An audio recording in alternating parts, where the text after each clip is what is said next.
જે લોકો પેમેન્ટ નથી કરતા તો એના માટે વારંવાર ટ્રાફિકના નિયમોનો ભંગ કરતા હોય, રોંગ સાઈડ ચલાવતા હોય, વધારે સ્પીડમાં ચલાવતા હોય, એવા વાહન ચાલકો જેની અગેન્સ્ટમાં વધારે આવા કેસો હોય તો અમે એને આરટીઓ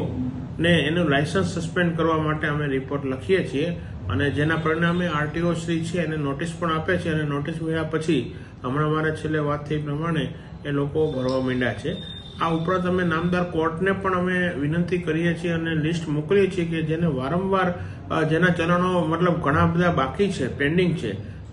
તો એવાના અમને વાહનને ડિટેન કરવાનો, એને સીઝ કરવાનો અમને સત્તા મળે એ માટે અમે લખ્યું હતું અને એ પ્રમાણે અમને એના કોર્ટે હુકમ પણ બહાર પાડ્યો છે. આ લોકો છે પોતાની સલામતી પ્રત્યે અને રોડ ઉપર બીજા વાહન ચાલકો કે ચાલનારાઓની સલામતી બાબતે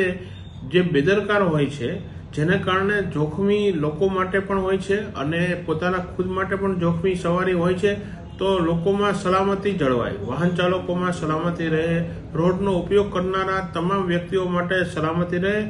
એ એનો મુખ્ય હેતુ છે. દંડ કરવો એ ખાલી કોઈ આર્થિક હેતુ નથી કે ભાઈ દંડ વધારે કરી અને અમે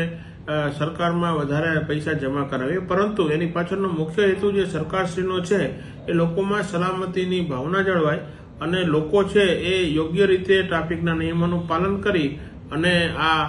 વાહન ચલાવે એ પાછળનો હેતુ એ છે. પેલા પ્રથમ તો હું એવું કહીશ કે દંડ ભરવાની નોબત જ ન આવે અને આપણે ટ્રાફિકના રૂલ્સનું યોગ્ય રીતે પાલન કરીએ. રોડ છે એમાં બિચારા અમુક સિનિયર સિટીઝનો હોય, નાના બાળકો હોય, અમુક ફિઝિકલી હેન્ડીકેપ લોકો હોય,